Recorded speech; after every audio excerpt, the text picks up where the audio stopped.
Hi everyone, and welcome to the Book Refuge. And today, oh guys, today I am so excited. First off, as the video title says, I am resurrecting a series from early on in my channel. If you've been around the whole time, you'll remember these. I only did about 3 of them, but I did this series called PSA. So a public service announcement about certain series or books that I really think you should read. You can definitely check out that playlist down below. I'd only done 3. I did one for the Illuminate Files, one for Poldark, and there was one other one that I can't remember right now, but will be in the playlist below. So the main focus of this video is going to be a PSA of why you should read Outlander. And there will be an announcement at the end of this video. I just lied.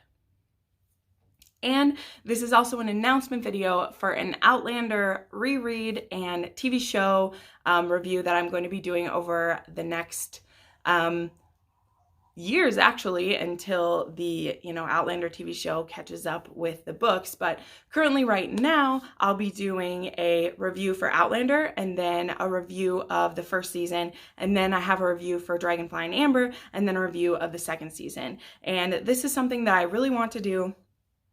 I don't know that, all of you will love this or how you feel, but it's going to be bonus videos, so it's not going to take away from my regular content. So if you're not super into Outlander, you can just skip these videos and know that it's not taking away from the amount of other content I will be creating. I will still be doing my Monday and Thursday videos, and then I believe this will be like a bi-monthly thing for now because I'm reading one of these books every month leading up to season 5's release.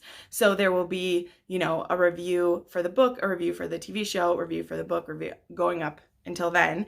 And then the main question that will be once we get to season 5 is if you guys would like weekly reviews of the episodes and compare to the book, or if you want me to wait till the end and do a whole series review. But we'll worry about that when we get closer. Not really concerned about it right now. So without further ado, let's get into my Outlander series PSA. So in these PSAs, I give you 5 reasons why you should read this series. So first off, I'll tell you, if for some reason you don't know, I don't want to assume anything because some people don't watch TV or they, don't know about every book that's ever been written. So Outlander by Diana Gabaldon is a series of currently 8 books, but there's planned to be 2 more in the main series, which are about Jamie Fraser, who is a 1740s Highlander in Scotland, and Claire Randall, who is a 1940s combat nurse, and World War II has just ended at the beginning of her story. And as you can tell, those people are in different times, and that is because this is a time-traveling story. The genres it fit in has really changed over time. It has been put in so many different categories. Currently today, you're most likely to find it in just the general fiction section of a Barnes & Noble or other bookstore or things like that. That's where you'd find it. It is historical romance as well. It is historical fiction, and there's also some fantasy elements in regards to the time travel. But in general, that's a really slight part of the story, and the time travel being more of a, beginning point of getting these 2 people in the same time period. So next, that's kind of like background on like where this would fit into the stories. So my reasons why I think you should read it is first and foremost the romance of the story. You may have heard this around. I know I've definitely said it. I've put this couple on lists of my favorite couples. The way they interact, the way their relationship grows is so beautiful. This is a love story you get to see take place over, 200 years technically, but in their lives together, we're at 30 plus years so far.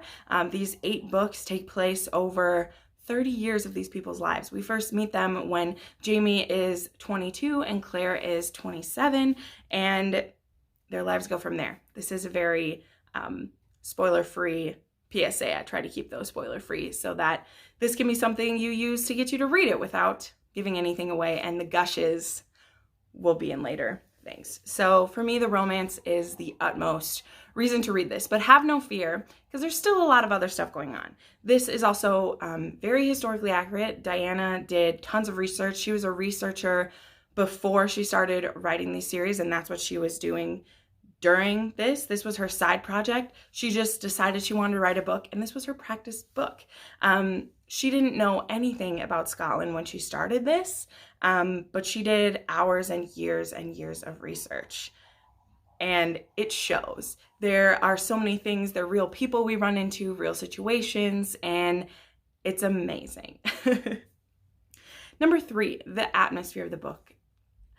Diana, we'll talk about her writing more in a minute, but just you feel where you are. In the beginning, we're in what for our story is modern day Scotland in the 1940s. So again, just after World War II has ended, Claire and her current husband, Frank, are going on a second honeymoon.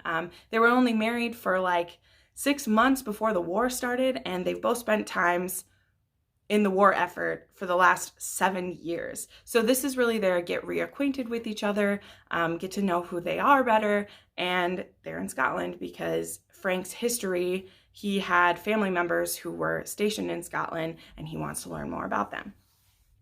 And the atmosphere is so amazing. Like you get really good ideas about what Scotland is like in the 1940s and then what it is in the 1740s. And it's so good. Like, obviously, I haven't lived in either of those times, so I can't speak to that, but I know a lot of people who are from those areas in blogs that I've seen and in the Facebook fan groups that I'm a part of. People who actually live there say that it is incredibly accurate and they feel like they're there.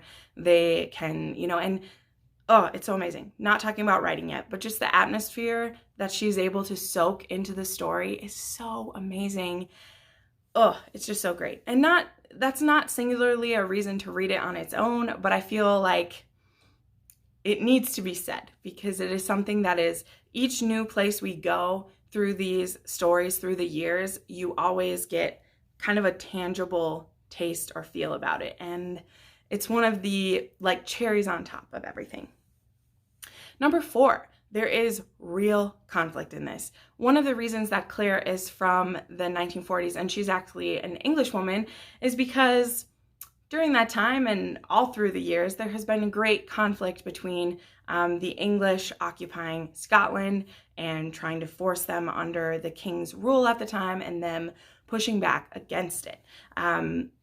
I feel like we can relate a little bit in America because that's something that happened back in the 1700s for us as well, where we felt occupied by England. And the reason why a name you'll hear mentioned a lot is Sassenach, which means Outlander, or person who's, not native to the area, is that Claire is a Sassenach in the area, and the Scottish aren't always so welcoming, especially during the time of conflict that is the 1740s, for the Scottish and English people, and there's lots of conflict there, and there's lots of danger.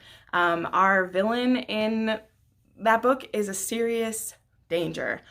Whew, so much. And so I like that. I like that there are stakes to this. This is, like I said, historical fiction and historical romance, but the stakes are so high, especially if we're told about how these situations in 1740s worked out before we ever go back in time. So we already know, in a certain sense, the doom that the Scottish people and their way of life, the ends that it will come to. And it's kind of hanging over your head the whole time, and it's really present there. And then number 5 is the writing, like I said. Oh, the writing is so beautiful, guys. The way that she describes things, she uses all 5 senses without it being overdone. They tell you when you're a writer, you should use all 5 senses if you want your viewers, your readers to be immersed in the story. And I've never seen it done in such a beautiful and elegant way that I didn't even notice it was happening until these rereads I've done where I literally can tick off the senses and be like, oh, wow. She just covered all of those, and it's amazing. And something that just really struck me, especially again on reread, because I'm not rushing through to find out what the plot is. I already know what's going to happen to these people, and you can kind of slow down and just enjoy what's happening. And she makes that happen. it's amazing. So there you go. That's all that I have to say. That is my 5 reasons why I think you should read it. This is going to be a non-spoiler video, so please don't put any spoilers. I want this to be really accessible to people who aren't sure if they should read it. Again, the next video will be out next week, which will be my spoiler Outlander review for the first book. So you can put your spoilers there, or feel free to message me on any of my platforms if you want to talk. I always want to talk about Outlander. That is one of the reasons I'm doing this series, is that I would really, really love to have some great conversations about some different aspects of one of my favorite series ever. So yes, so this is my PSA. This is why I think you should read Outlander, and I hope you give it a try. And please subscribe if you want to get in on that series I'm going to do. Again, there'll be 2 videos a month for the foreseeable future anyway, at least the next 5 months. And we'll see where we go from there and where this is going to take us. But this is something that's really important to me, and I feel like I want to make my brand known, and I'm fine with being the Outlander girl. Let's do it. So thank you so much for watching. I put up new videos every Monday and Thursday, and you can watch some of them right now.